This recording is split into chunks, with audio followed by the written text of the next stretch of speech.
Assalamualaikum warahmatullahi wabarakatuh. Bismillahirrahmanirrahim. Innal hamdalillah nahmaduhu wa nasta'inuhu wa nastaghfiruh wa na'udzu billahi min syururi anfusina wa min sayyiati a'malina. May yahdihillahu fala mudilla lahu wa may yudlil falan tajida lahu waliyyan mursyida. Asyhadu an la ilaha illallah wahdahu la syarika lahu wa asyhadu anna Muhammadan abduhu wa rasuluhu la nabiyya ba'dah. Allahumma shalli ala Muhammad wa ala ali Muhammad kama shallaita ala Ibrahim wa ala ali Ibrahim wa barik ala Muhammad wa ala ali Muhammad kama barakta ala Ibrahim wa ala ali Ibrahim fil alamin innaka Hamidum Majid. Ma'asyiral muslimin rahimani wa rahimakumullah, wasikum wa nafsi bi taqwallahi faqad faza man yattaqi. Ibu-ibu, bapak-bapak, adik-adik para jemaah rahimakumullah.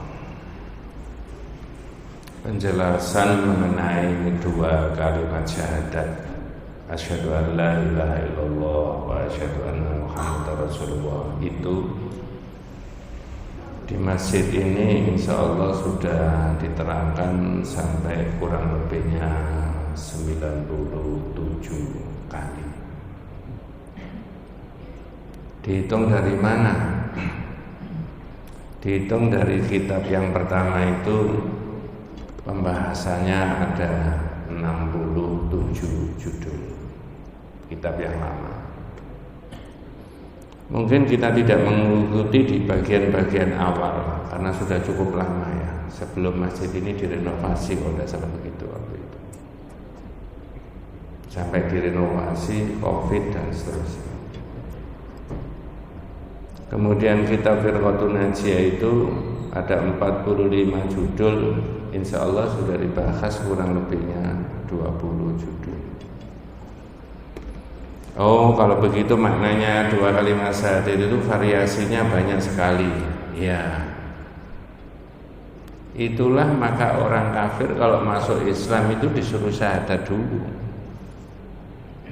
Asyhadu an la ilaha illallah maknanya meninggalkan segala sesuatu yang disembah. Karena kita ini hidup ya karena Allah, besok mati ya kembalinya kepada Allah. Kalau sudah syahadat tentang Allah, orang yang tidak beragama Islam masuk Islam itu jadi dirinya dibebaskan hanya fokus kepada Allah. Makanya sholat itu membaca iyyaka na'budu wa iyyaka nasta'in itu sehari semalam panjenengan itu berapa kali? Loh, kalau 17 kan sholat wajib toh. Lebih dari 40. Iyyaka na'budu wa iyyaka nasta'in. Nanti menjelang orang itu wafat oleh yang masih sehat dibisikkan kalimat la ilaha illallah. Ya, mudah-mudahan kita semuanya husnul khotimah. Ya. Sama makna tentang Allah tadi begitu, syahadat tentang Allah dan syahadat tentang Rasulullah itu saya ambil bagian akhir saja. Wa na'budullaha bima syara'a. Beribadah kepada Allah menurut yang disyariatkan. Jadi variasinya banyak sekali. Saya tadi matur kurang lebihnya sudah 97 kali. Sampai berapa? Oh, tidak ada batasannya. Ilmunya Allah. Yang terbatas ilmunya saya, ilmunya panjenengan. Nanti 25 lagi judul kalau sudah khatam. Nah, itu butuh waktu 2 tahun lagi. Masih banyak lagi. Yang penting mudah-mudahan panjenengan dan saya diberi umur panjang yang barokah semua. Itu aja Pak. Kalau kita itu termasuk saya kalau tidak ditunjukkan tentang madzahirus syirki tidak tahu. Apa Pak Ustaz madzahirus syirki? Fenomena kesyirikan yang ada di masyarakat. Nanti saya sebutkan 1, 2, 3, 4 dan seterusnya. Tapi ini bukan mengolok-olok. Enggak. Orang ngaji itu tidak boleh mengolok-olok. Tapi karena panjenengan sudah komitmen mau mengikuti kajian subuh di sini, dan saya diminta menjelaskan mengenai 2 kalimat syahadat, ya saya terangkan menurut isinya kita. Saya tidak sependapat, boleh Pak? Boleh. Boleh. Nanti kita dengar. Yang enak itu didengarkan dulu, yang enak. Ya. Mudah-mudahan jenengan dan keluarga diberi barokah sama Allah. Madzahiru syirki itu maknanya fenomena yang ada di masyarakat mengenai kerusakannya syirik itu apa. Bukan kerusakan, syirik itu apa. Nanti ada lagi mafasidu syirik ini, kerusakan yang ditimbulkan dari syirik. Nah, makanya perlu diberitahu. Pertama, saya langsung aja. Apa madzahiru syirki itu? Katanya doa ghairillah. Orang memohon, orang meminta, ini bahasanya mirip-mirip dengan bab-bab yang sebelumnya. Itu doa ghairillah, memohon meminta kepada selain dari Allah. Berarti kalau selain daripada Allah yang diminta itu bisa nabi, bisa malaikat, bisa wali, bisa ini. Begitu Pak ya? Diminta yang bagaimana? Nah itu diminta pada sesuatu yang bukan haknya.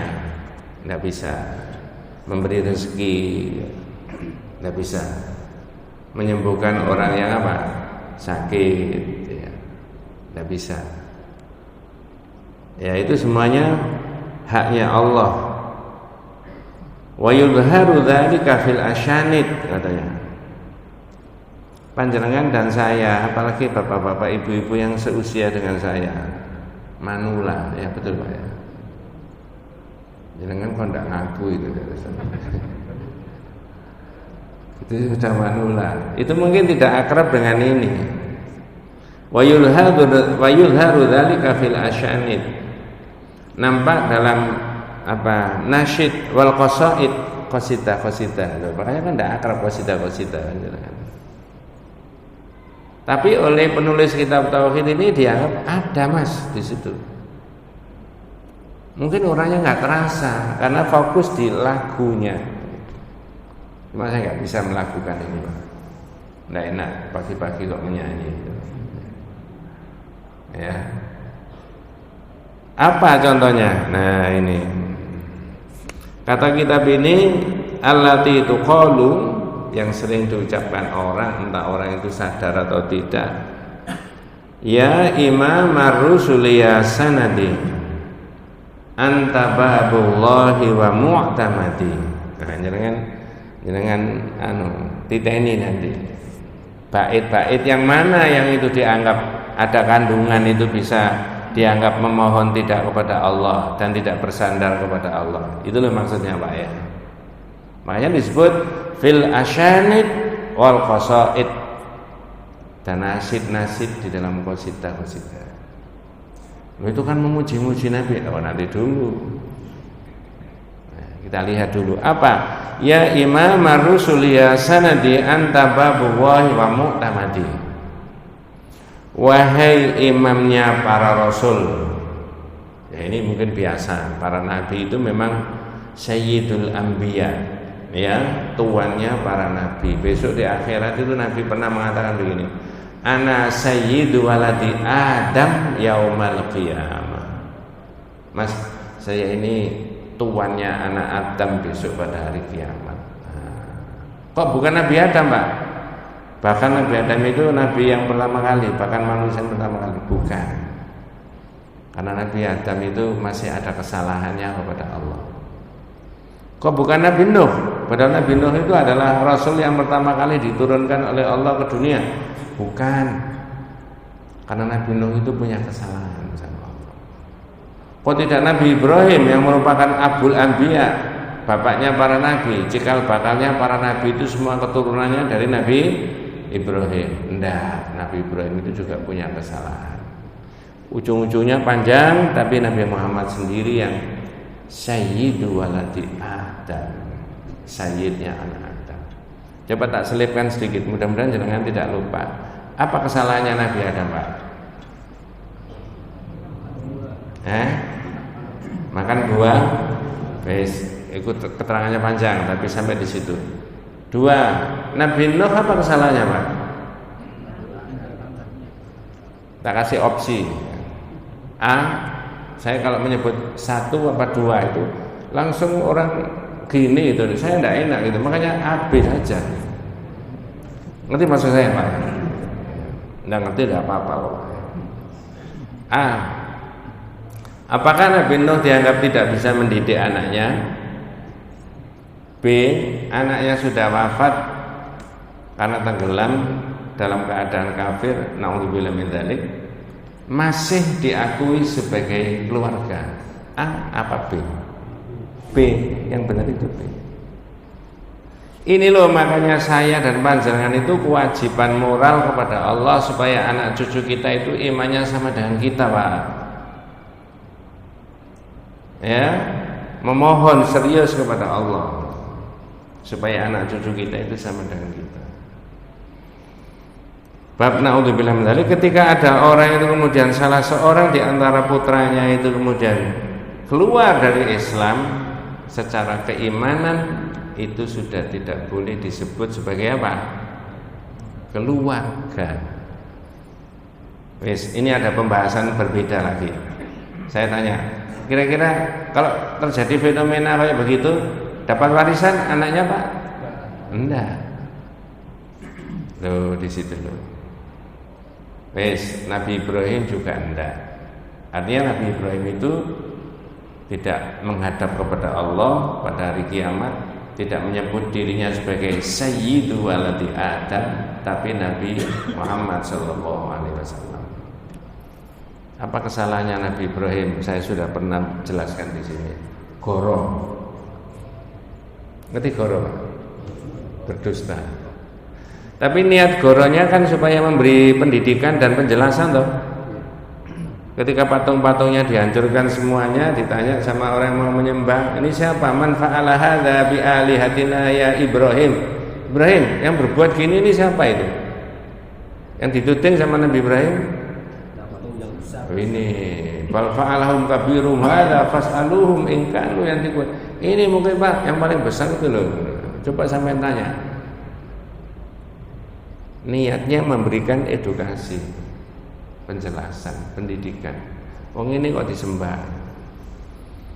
Itu goro sekali saja, malu besok di akhirat, Pak. Lah kalau setiap semester goro, ya, bahkan diprogramkan bilang gitu. Coba, ya, ini serius itu, Pak. Karena besok orang itu di hadapan Allah di akhirat sama, nggak ada yang dibeda-bedakan itu. Nah, balik ke sini. Nasyid tadi, supaya nggak terlalu berdele-dele. Nasyid tadi, ya Imam ar-Rusul ya sanadi, anta babu wahi wa mu'tamadi, wahai imamnya para rasul. Oke, gitu ya. Tadi saya sebutkan saya itu ya. Berikutnya, wahai sandaranku. Jadi Nabi Muhammad menjadi sandaran. Engkau adalah pintu Allah dan tempat aku bergantung. Sekarang saya tanya, tempat orang Islam, bukan hanya orang Islam, manusia bergantung itu apakah Nabi Muhammad ataukah Allah? Jawabannya Allah. Saya dan panjenengan itu masih hidup, itu terkoneksi dengan Allah. Oh, pinjam istilahnya anak-anak itu terkoneksi. Gimana maksudnya Pak Ustaz? Ini ada koneksinya kita dengan Allah. Allah itu maha memberi hidup. Betul Pak? Kalau sifat maha memberi hidupnya Allah itu yang kepada manusia, kepada seseorang dicabut sama Allah, maka hak hidupnya orang itu sudah tidak ada. Wong mati orang obat. Ini obat. Sampai di situ aja Pak. Iya, jadi bersandar tempat bergantungnya manusia itu Allah. Sama Pak, jenengan masih punya kekuatan ini itu karena ada al-qawiyunya Allah itu tadi. Jangan masih bisa dahar enak, ngunjuk enak, makan minum enak. Saya juga begitu karena Allah masih memberi rezeki, termasuk sehat itu. Nah, di situ. Berikutnya, saya ini nasyid ya, qasida. Jadi nyambung biasanya. Saya ulangi. Ya Imam ar-rusuli ya sanadi anta babullahi wa mu'tamadi. Wahai imamnya para rasul, wahai sandaranku, engkau adalah pintu Allah dan tempat aku bergantung. Fi dunyaya wa akhirati, baik di dunia maupun di akhirat. Ya Rasulullah khudh biyadi, wahai Rasulullah bimbinglah aku. Orangnya sudah wafat gak Pak? Nabi itu sudah meninggal gak? Sudah tahu? Udah. Ketika Rasulullah sebelum wafat, yang ditinggalkan oleh Rasulullah supaya kita pedomani itu apa? Ya ajarannya. Di dunia itu banyak orang, tokoh ini punya ajaran, tokoh ini punya ajaran, menurut keyakinannya masing-masing pengikutnya. Tapi panjenengan dan saya ditakdirkan oleh Allah Subhanahu wa taala, diberi hidayah sama Allah mengikuti ajaran Nabi. Jadi dalam pandangan akidah tauhid sebenarnya bukan zatnya Nabi, bukan sosok apa, sosok atau apa itu ya Pak? Apa bahasanya yang enak itu Pak? Orangnya itu loh, biologisnya bukan itunya Pak. Tapi apanya? Ajarannya yang diajarkan Nabi. Maka bab 13 dalam kitab itu, kitab ini yang panjenengan pedomani tentang ajarannya Nabi itu ada 4. Untung 4 Pak, tidak 3 ya. Pertama, al-hukmu fil akidah, hukum dalam masalah akidah yang kita pelajari ini. Orang dibimbing, diajari, dimotivasi, diterangkan supaya betul-betul bersandar kepada Allah saja, bukan kepada siapa-siapa. Itu tauhid ya yang kita pelajari. Yang kedua, al-hukmu fil ibadah, hukum di dalam masalah ibadah. Sudah banyak diterangkan itu ya. Mengapa salat subuh 2 rakaat? Itu sudah kewenangannya Nabi. Mengapa zuhur 4 rakaat tidak dibaca dengan keras? Jangan pakai akal, waktunya orang tidur, jangan begitu Pak. Itu sudah kewenangannya Nabi. Mengapa Pak Nabi menetapkan itu? Yang ketiga itu al-hukmu fil muamalat, dalam pergaulan antar sesama manusia.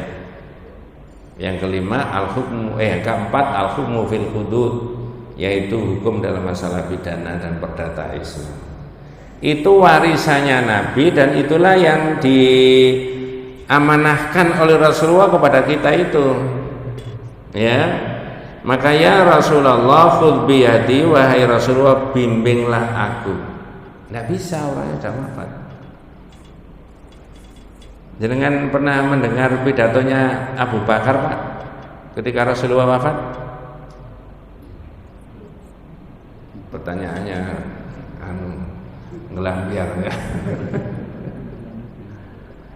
Saking khawatirnya Abu Bakar itu tentang Nabi, jangan-jangan umatnya itu keliru, terutama para sahabat saat itu Pak. Abu Bakar kepengen membuktikan sendiri, bener enggak Nabi ini wafat.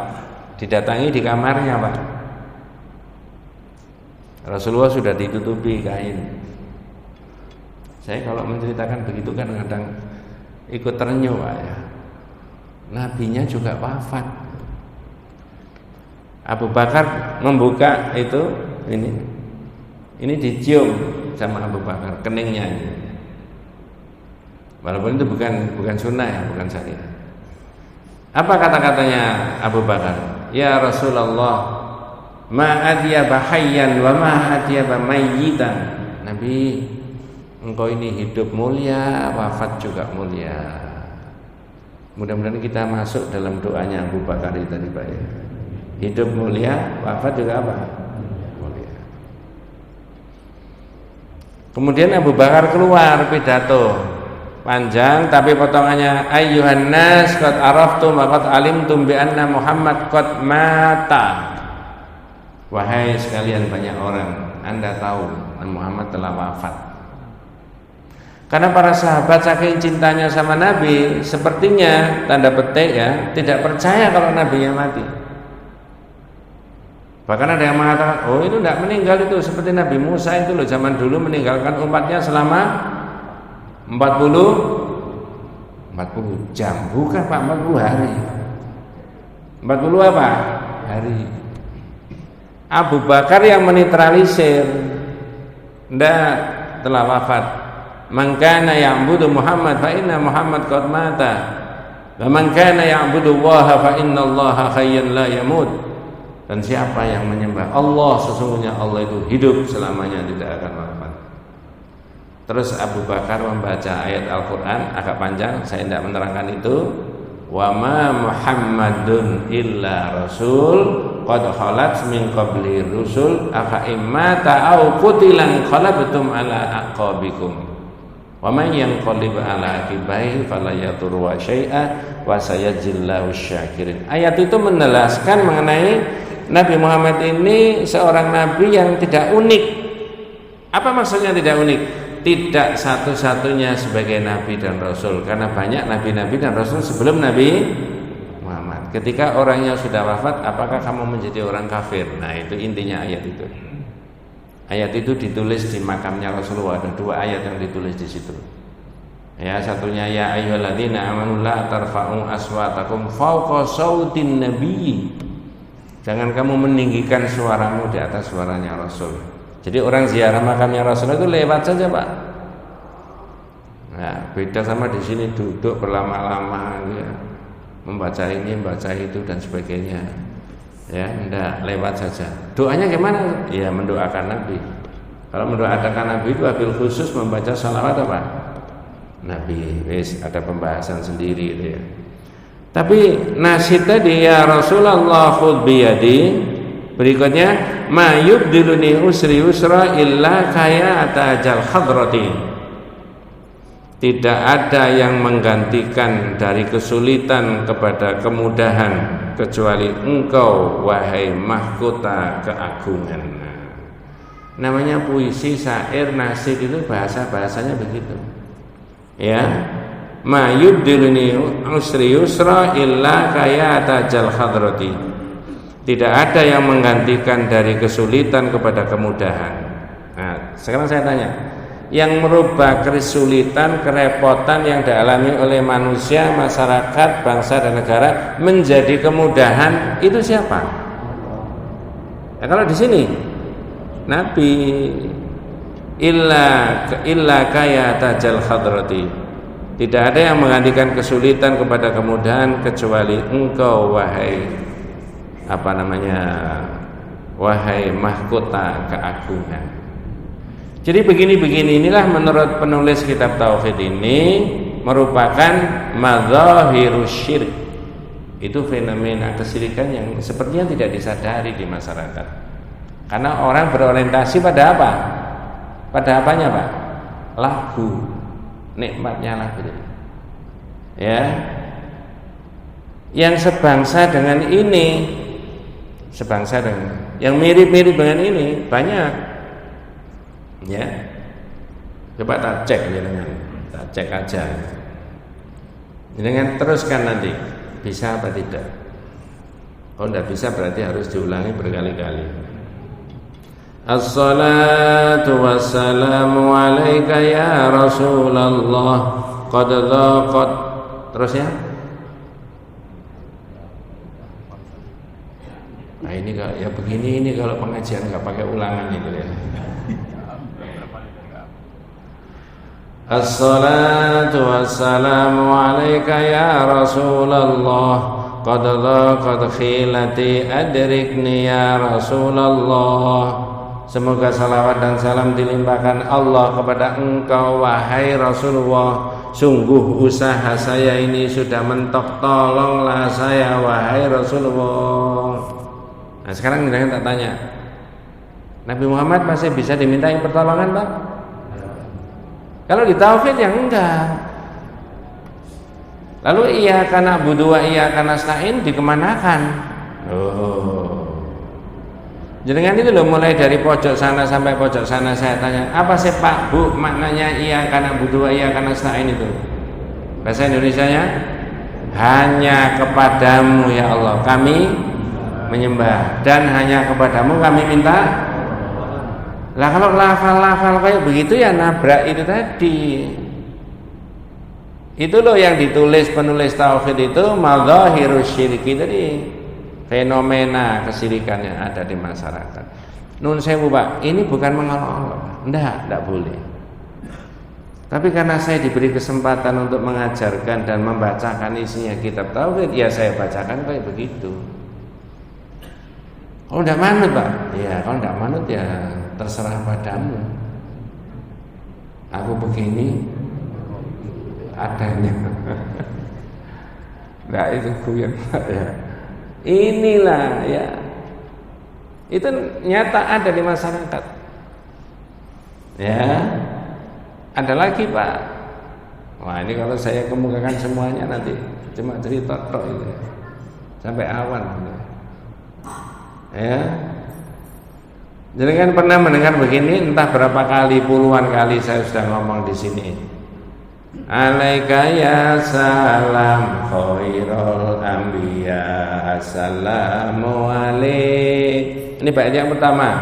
Dua, alaika ya salam ya makhilunu. Ada makhilunu wassalamu alaik. Apa maksudnya? Semoga salawat dan salam dilimpahkan Allah kepada engkau, wahai orang yang menghapus dosa. Ayo, yang menghapus dosa siapa Pak? Bukan Nabi Muhammad kan? Kalau nasi tadi kepada siapa maksudnya itu? Nabi Muhammad. Ini kalau saya tidak ulah-alik kitab, membaca kitab, tidak tahu Pak. Dikiranya benar-benar saja. Dikiranya baik-baik saja. Panjenengan kalau tidak ikut join di sini, duduk, nggak tahu juga. Makanya sering saya gudok jamaah itu. Ayo Bu, Pak, enak mana habis salat subuh tadi langsung pulang nyeruput kopi, dibandingkan dengan kira-kira 45 menit duduk di sini mendengarkan pengajian. Enak mana? Ada yang jawab, enak di masjid sambil nyeruput kopi katanya.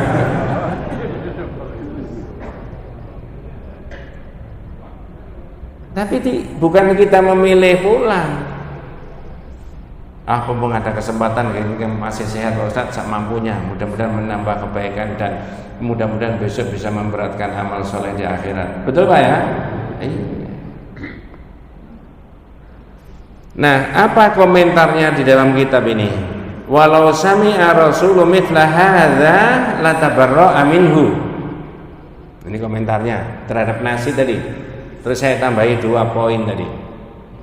Andai kata Rasulullah itu mendengar nasid-nasid itu, karena zaman Nabi nggak ada, zaman sahabat nggak ada, zaman tabi'in nggak ada, imam yang 4 juga tidak ada.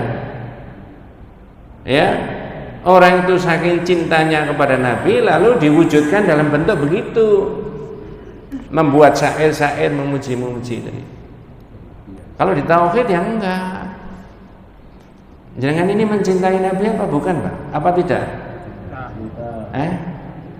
Cinta biasa, cinta pol.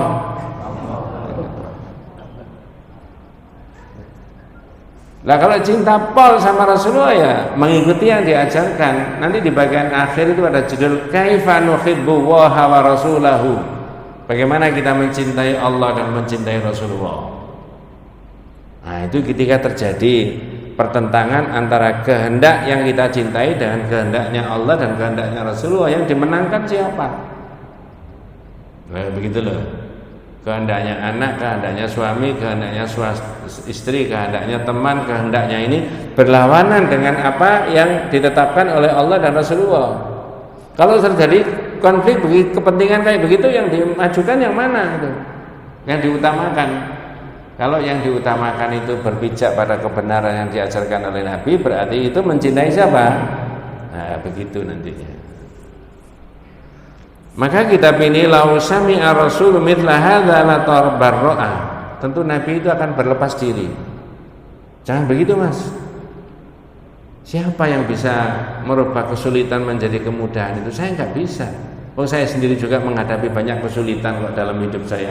Betul nggak, Pak? Nabi itu menghadapi banyak kesulitan. Iya. Hijrah saja dari Mekah ke Yathrib itu bersembunyi dulu di gua. Ya. Putranya wafat itu juga tidak bisa menolak. Istrinya wafat juga tidak bisa menolak. Dirinya sendiri sakit juga nggak bisa menolak. Itu kan kesulitan.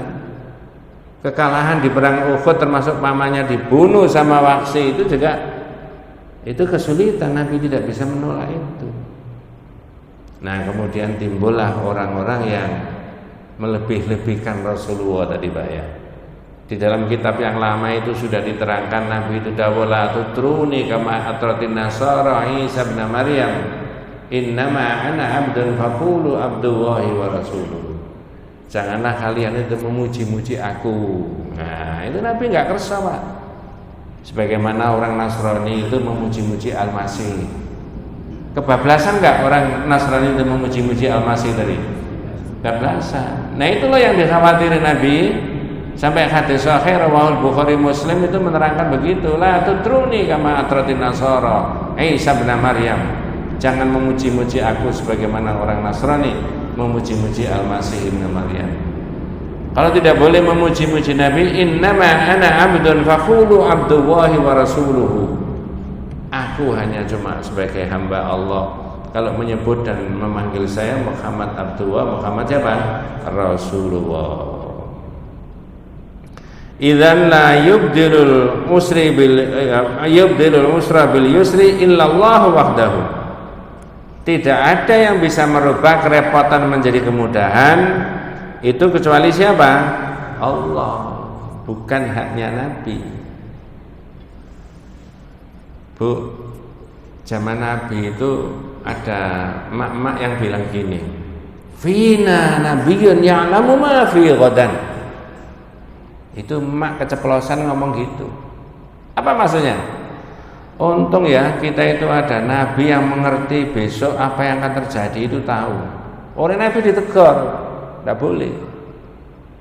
Jangan Bu, siapa yang mengetahui apa yang terjadi besok? Tidak ada. Wa ma tadri nafsum madza taksibu ghadan. Dan tidak seorang pun yang tahu apa yang akan dikerjakan besok. Betul Pak ya? Ini hari apa ini? Ahad. Ahad Pahing atau Ahad Pon? Besok ada kejadian apa Pak? Tidak tahu. Yang menimpa saya, menimpa panjenengan besok apa? Tidak tahu kan? Loh, Nabi aja nggak paham Pak. Maka ibu tadi tegur sama Nabi, jangan Bu, tidak ada yang tahu. Loh. Jadi kalau Nabi diyakini bisa menghapus dosa, bisa memberi pertolongan, bisa datang kemana-mana, itu berlebih-lebihan tadi, dan Nabi tidak suka. Kalau orang masih melafalkan seperti begitu, itu termasuk madzahirus syirk, fenomena kesyirikan. Wes, sudah ketemu satu madzahirus syirk tadi, fenomena kesyirikan tadi, apa? Memohon kepada selain daripada Allah, wabil khusus memohon kepada Nabi. Di mana? Fil asanid wal qasaid, yaitu di qasidah dan di mana? Di nasyid-nasyid. Sudah 30 menit lebih. Pertanyaannya dilanjut apa? Wabillahi taufik wa hidayah. Atau ada pertanyaan? Tidak. Ada Pak? Oh ya, tungaren. Iya Pak, saya juga dapat ilmu kalau ditanya. Assalamualaikum warahmatullahi wabarakatuh. Saya ditanya masalah kesalahan Nabi. Kenapa? Kesalahan Nabi. Kesalahan. Oh. Ya, tadi ada kesalahan Nabi itu. Pertama adalah kesalahan Nabi itu. Anaknya yang bernama kesalahan Anu itu mati dalam keadaan kafir. Dia masih mengakui anaknya walaupun dia kafir. Itu termasuk kesalahan. Terus yang kedua Nabi Ibrahim. Nabi Ibrahim itu menghancurkan patung-patung, banyak sekali yang dihancurkan, disisakan patung yang besar. Ditanya sama orang kafir, siapa yang merusak dan menghancurkan patung-patung ini? Dia menjawab, silahkan tanya yang besar itu. Itu bohong yang baik. Tapi kok disalahkan, kenapa? Terima kasih.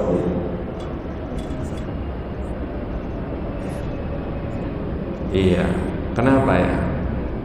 Begini Pak, pada prinsipnya memang kebohongan itu tidak diperbolehkan. Tetapi Nabi Ibrahim punya dalih menyelamatkan dirinya kan, satu. Yang kedua edukasi tadi. Tetapi saya lebih mengikuti apa yang ada di dalam hadis itu, hadis mengenai syafaat. Ini tak tarik ke situ Pak ya, hadis mengenai syafaat. Ya. Hadis mengenai syafaat itu menjelaskan mulai dari Nabi Adam, Nabi Nuh, Nabi Ibrahim. Lalu di dalam hadis itu diterangkan karena ini ada kesalahan semuanya. Dan para ulama juga sepakat. Ya. Pertanyaannya tadi mengapa kok dianggap salah? Padahal niatnya baik kan? Iya. Mestinya apa adanya. Tapi Nabi Muhammad yang menjelaskan itu. Saya mengikuti saja bahwa Nabi Adam itu salah. Kemudian Nabi Nuh itu salah. Nabi siapa tadi? Ibrahim. Nanti jenengan lanjut Nabi Musa. Apa kesalahannya Nabi Musa? Padahal tidak niat membunuh kan? Ada orang Kipti tukaran sama orang Bani Israel. Orang Bani Israel ini bolonya Nabi Musa, orang Kipti bolonya Fir'aun. Orang Bani Israel minta tolong sama Nabi Musa untuk mengalahkan orang Kipti. Lalu orang Kipti diapakan? Ditunjuk. Mati nggak Pak? Mati. Apa niat membunuh? Tidak. Tapi dianggap kesalahan juga. Nabi Ibrahim juga dianggap kesalahan. Tetapi intinya itu yang dijawab adalah deretan para nabi yang sebut ini tidak berhak dan tidak berani menghadap Allah Subhanahu wa taala di akhirat karena punya kesalahan tadi. Tetap dianggap sebagai kesalahan. Nabi Muhammad jangan ketemukan di dalam Al-Qur'an beberapa kekeliruannya Nabi Muhammad ditegur sama Allah langsung. Kalau nabi-nabi yang lain tidak. Nabi ketika bercengkrama dengan orang-orang kafir, tiba-tiba ada orang yang mau ikut nimbrung. Orang itu kebetulan Allah mentakdirkan apa? Buta. Nggak direken sama Nabi. Ditegur nggak? Pakai ayat nggak? Apa ayatnya? Abasa wa tawalla anja'ahul. Satu, dua. Nabi minum madu. Saya sudah pernah terangkan di sini. Kepada istrinya yang di depan Rasulullah tadi, istri yang berikutnya didatangi oleh Nabi, cemburu karena Rasulullah dari istri yang sebelumnya lagi. Di situ minum madu. Lalu Nabi mengatakan, ya sudah kalau begitu haram madu. Padahal apa? Halal. Kalau madu cap babi, ya tetap apa? Halal. Tegur sama ya ayuhan nabiyyu lima tuharrimu ma ahallallahu lak. Wahai Nabi, ngapain kamu mengharamkan apa yang dihalalkan oleh Allah? Dua. Di perang Uhud, Nabi marah-marah. Ya, kaifa yuflihu qaumun sajju nabiyahu. Para sahabat dimarahi semuanya. Agak panjang Pak ini, mudah-mudahan tidak salah paham ya. Tegur sama Allah tidak boleh. Muhammad itu bukan urusanmu. Laisa laka minal amri syai'un aw yatuba 'alaihim aw yu'adzibahum fa innahum dzalimun. Karena lafal dan kata-katanya Rasulullah tadi kepada para sahabat dikiranya ketidakberuntungan sahabat itu timbul dari Nabi. Padahal tidak. Untung atau tidak, bahagia atau tidak, itu sumbernya dari siapa? Allah. Jadi yang kita ambil memang ada kesalahan. Ada, ya. Mengapa tidak ngomong yang sebenarnya? Mengapa Nabi Musa tadi tidak dipisah saja, langsung ditunjuk, misalkan begitu ya. Ya, dan seterusnya. Tapi yang saya ambil tadi itulah sehingga Nabi kita Muhammad SAW menyebutkan ana sayyidu waladi Adam yaumal qiyamah. Saya ini sayyidnya anak Adam. Mudah-mudahan jenengan dan keluarga saya, kita semuanya dapat syafaatnya Rasulullah. Iya. Dan itulah, nah ini agak berkembang. Ini kepada Nabi Muhammad. Ketika panjenengan duduk at-tahiyat, itu ada kalimat assalamu alaika. Betul gak ya? Assalamu alaika ayyuhan nabiyyu. Itu menurut kitab Al-Qaulul Mufid, assalamu itu maknanya salamatun minan naqas wal afat. Apa maksudnya? Nabi, engkau ini tidak ada kesalahan dan tidak ada kekeliruan. Sampai Rasulullah wafat, tidak ada kesalahan, tidak ada kekeliruan. Nah itu kalau kita tarik juga panjang. Oh, kalau begitu syariat yang sudah diterangkan Rasulullah itu sudah selesai dan benar semuanya. Jawabannya iya. Tidak boleh menambahi dan tidak boleh apa? Mengurangi. Nah, itu bahasan agak beda lagi. Gitu Pak ya kira-kira ya. Tetapi memang oleh hadis disebutkan deretan para nabi-nabi Adam, Nabi Nuh, Nabi Ibrahim, Nabi Musa, Nabi Isa yang saya tidak ketemukan ada masalahnya, tidak ada. Tapi suruh menghadap juga tidak mau. Dan rinci di dalam bab mengenai syafaat itu. Nabi Muhammad ketika menghadap sama Allah, kemudian didhawuhi sama Allah, ya Muhammad, irfa ra'saka, angkat kepalamu. Wa qul yusma, kamu ngomong, omonganmu didengar. Wasal tu'ta, kamu minta, permintaanmu diberi. Wasfa tu syafa, kamu minta syafaat, kamu akan diberi. Nah begitu. Jadi Nabi Muhammad tentang syafaat itu juga diberi kewenangan oleh Allah untuk bisa memberikan apa? Syafaat. Bukan miliknya Nabi syafaat itu Pak. Sehingga orang Islam tidak boleh minta ke Nabi itu. Yang ada berdoa kepada Allah agar memperoleh syafaatnya Nabi. Jadi jawabannya berkembang sampai di situ. Jadi memang hadis yang menyebut itu sebagai kesalahan, tidak bisa pakai akal kita. Wallahu a'lam. Oke. Oh, berarti ini nggak bisa dilanjut ini. 20 poin ini. Ya, nanti lain kali. Ini terkait dengan narasi tadi, narasi atau narasi. Itu kan memang saya kan termasuk kami, saya ya, itu adalah banyak orangnya. Terus kira-kira langkah-langkah apa Ustaz untuk menggunakan itu? Jawabannya langkah-langkah apa? Pertama begini, tauhid itu Pak ya, syahadat itu dasar yang utama. Nabi sendiri ketika menyuruh sahabatnya untuk dakwah keluar kota ya, itu dipesani yang harus diterangkan dulu tauhid. Mu'ad, innaka ta'ti qauman min ahlil kitab. Kamu nanti sampai di sana ya, ketemu sama komunitas masyarakat yang disebut dengan ahli kitab. Falyakun awwalu ma tad'uhum ilaihi syahadatu alla ilaha illallah. Pertama kali ajari mereka itu tentang syahadat. Wes ini panjang Pak, baru yang kedua, baru yang ketiga, baru yang keempat. Berarti mestinya dakwah itu yang utama. Naudzubillah, bukan karena saya mengajar Pak ya. Itu memang harus akidah dulu, tauhid dulu. Wes, yang kedua, jenengan nanti ketemu di sini ada marhalatun Nabi, periodisasi Nabi di dalam memimpin dan membina umat. Itu dimulai dari marhalatut tauhid. Dimulai dengan periode tauhid dikuatkan dulu sama Nabi, baru marhalatul ukhuwah, persaudaraan dan seterusnya. Lalu kalau ada fenomena begitu itu apa yang bisa dilakukan? Maka tidak boleh tidak para kiai, para ustadz siapapun termasuk tamir-tamir masjid memfasilitasi supaya akidah tauhid ini didahulukan. Cuma jujur saja tidak banyak masjid-masjid yang menggelar begitu gitu. Ya. Dan terhadap umat dan masyarakat ada statement yang harus mereka pedomani. Apa? Kita itu tidak boleh membiarkan diri kita tidak tahu agama. Itu loh Pak. Saya ulangi, kita itu tidak boleh membiarkan diri kita tidak tahu apa? Agama. Tak kasih contoh.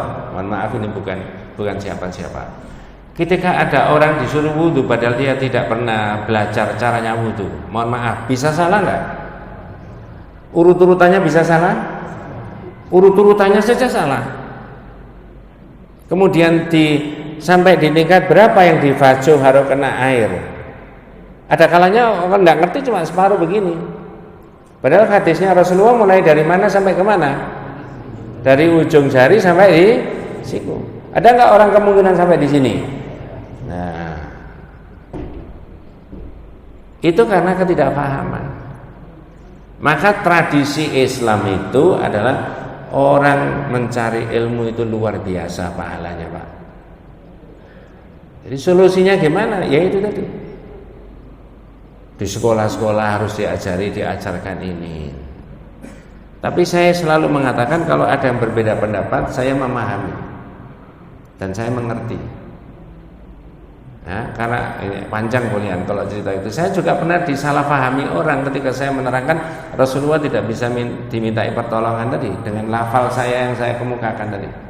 Begitu turun dari mimbar, ada orang yang mau tanya, dan tanya itu bersifat nada untuk tidak setuju. Tanya sama saya, Ustaz pakai tafsir apa? Saya bilang semua tafsir mengatakan Rasulullah sudah wafat. Dan tidak satu pun ada narasi, tidak satu pun ada riwayat para sahabat ketika Rasulullah sudah wafat minta tolong sama Nabi tidak ditemukan.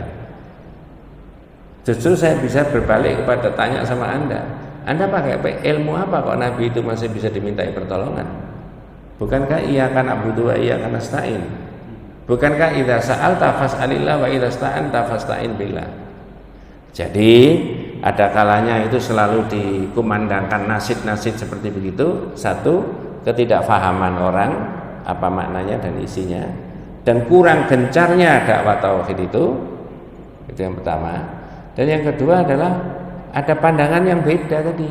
Tidak apa-apa. Lalu tidak apa-apa itu diukur dari mana? Kalau kacamatanya pakai kacamata tauhid, akidah yang kuat, yang dimintai pertolongan hanya kepada Allah, ya nggak cocok. Nah begitu. Jadi memang harus digencarkan. Nuwun sewu, panjenengan saja kalau tidak ikut nimbrung di sini, apa ya paham tentang itu? Bukan panjenengan, saya saja. Kalau tidak buka kitab tauhid tidak bisa.